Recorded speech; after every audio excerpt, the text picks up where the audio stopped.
The next area of focus in our real number unit is square and cube roots.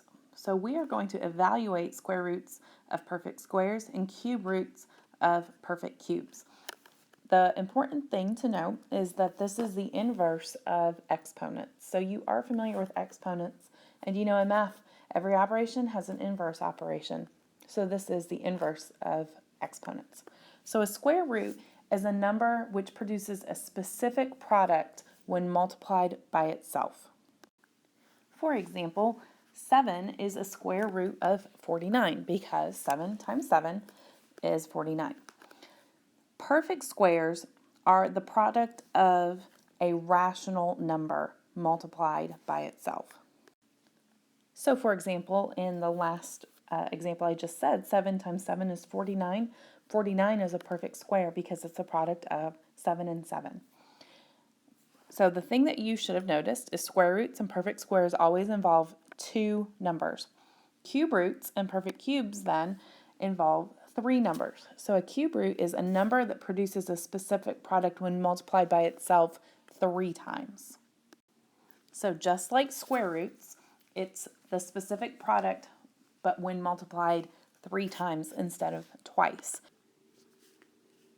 Therefore, a perfect cube is the product of the rational number multiplied 3 times.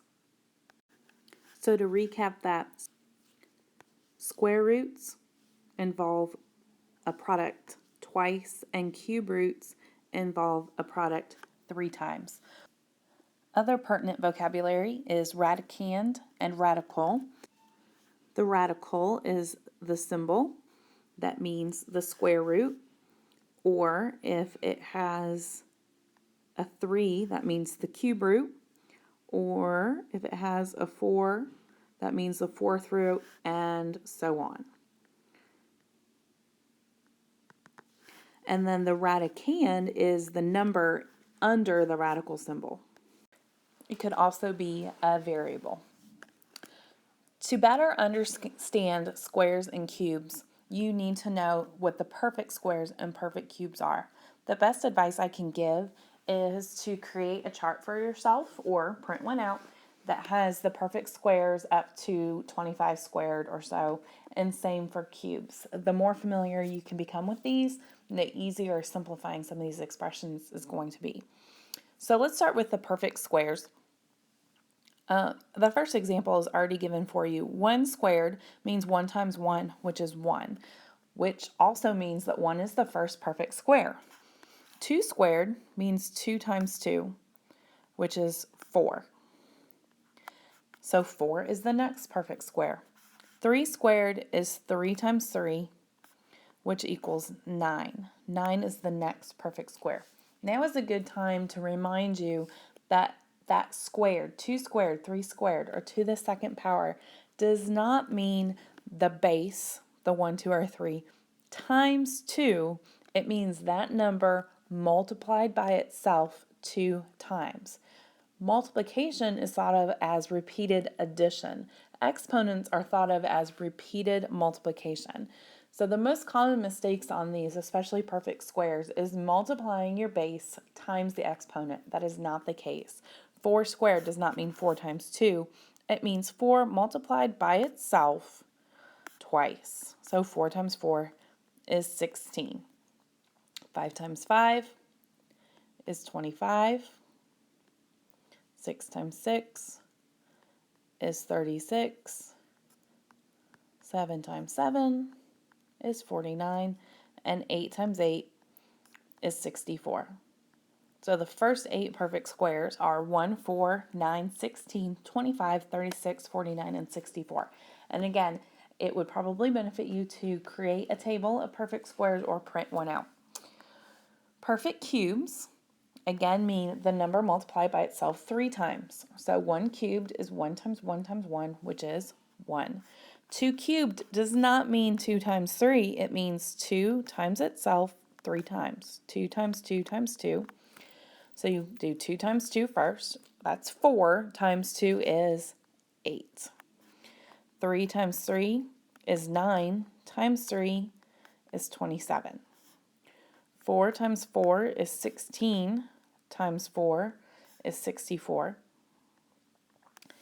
5 times 5 is 25. Times 5 is 125. 6 times 6 is 36. Times 6 is 216. 7 times 7 is 49. Times 7 is 343. 8 times 8 is 64. Times 8 is 512. And just to note, if you are using a scientific calculator and trying to do these calculations on your scientific calculator, you're going to look for the button that looks like a caret. Let me just draw it here. For example, 8 to the third power, you would type on your calculator 8, and then the caret looks kind of like an arrow pointing up. So you would say 8 to the third power, and then enter would be 512. Positive numbers have 2 square roots. You might be thinking, okay, you just said that a square root is a number multiplied by itself. That's one number, so it can't have 2. But if you recall that a positive integer times a positive integer is going to have a positive product, but also a negative times a negative equals a positive. So positive numbers have 2 square roots, a positive and a negative root. For example, the square root of 144, you know the positive root is 12, but also negative 12. Both of these are perfect squares. One way that you might see it written is with positive, negative kind of stacked on top of each other next to the 12. And so you would read that the square root of 144 is positive or negative 12. Now, negative numbers have no real square roots. In the last lesson, I talked about imaginary numbers and how they would come up later. This is where they come up. Imaginary numbers are the result of the square root of a negative number because there are no real values that would make that true. You don't have to worry about these yet because you will cover them later on in algebra. Next page. Now when we look at cube roots, the signs are a little bit different.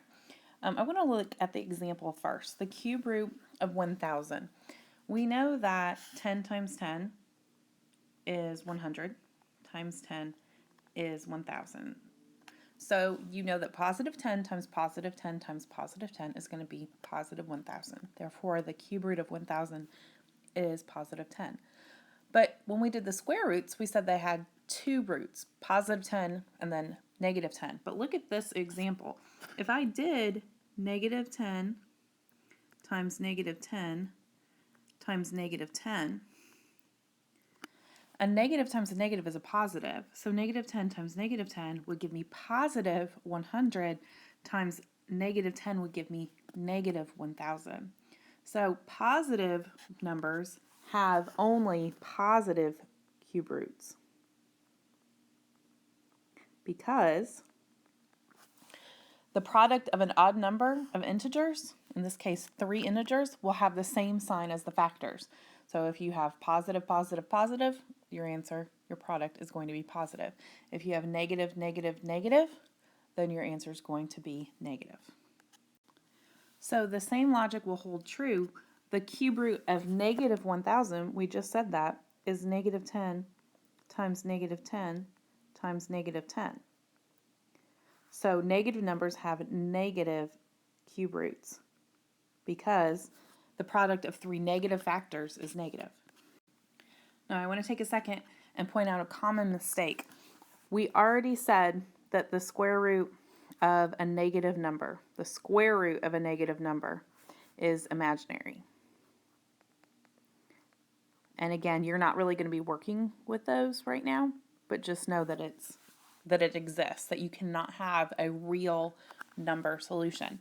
But the the cube root of a negative number, like in this example, is a real number because we're talking about 3 negative numbers multiplied together. So just be careful when you see a radical and a negative number underneath, don't automatically think, oh, that's an imaginary number, or oh, that can't be an answer. You need to pay attention. If it's a cube root or a fifth root or a seventh root, any kind of odd number, then it is possible to have a real number solution. So just watch out for that. The next three topics on the sheet we are going to hit very quickly, but they are all a lesson in themselves. So we're just going to kind of highlight the main idea here. When you're estimating the value of large perfect squares and cubes, if you need to do a number that is not a perfect square, this is one of those times that having that table or chart of the perfect squares next to you would be very helpful. So in this example, we're going to estimate the square root of 280.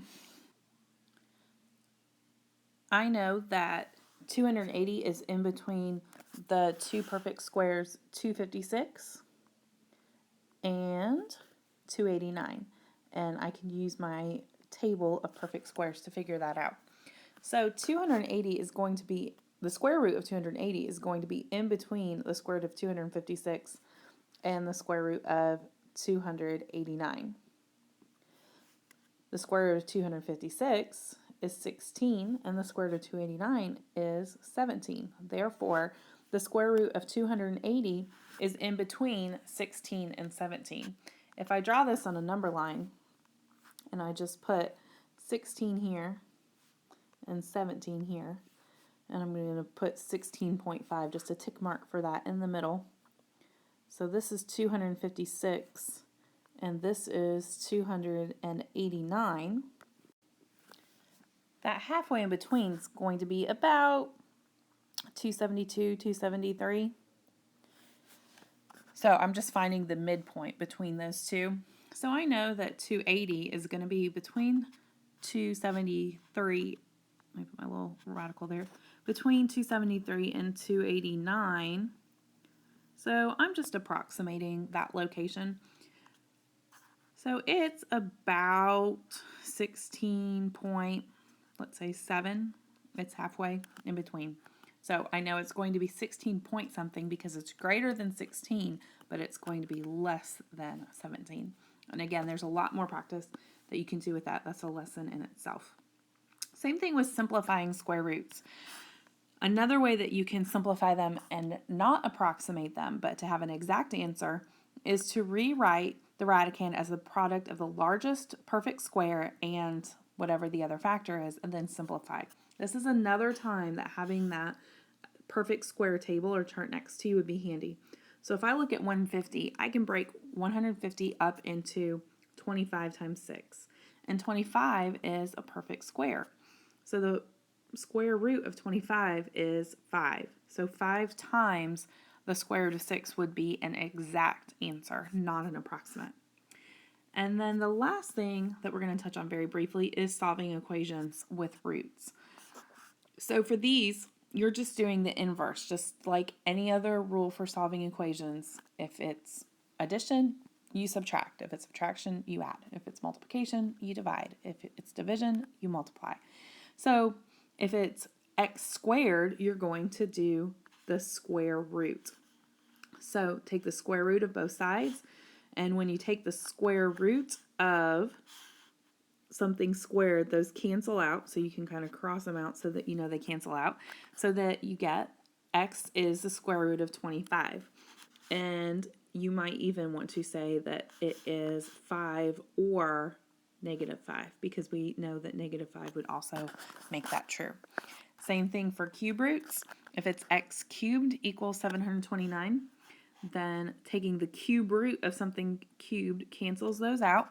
So the cube root of 729, consult that table that you have sitting next to you, and x equals 9. I'm going to caution you, like we talked about before, you might be tempted to say 9 or negative 9, but that's that common mistake. Negative 9 times negative 9 is positive 81, times negative 9 would be negative 729. So negative 9 is not a solution for x. X does not equal negative 9.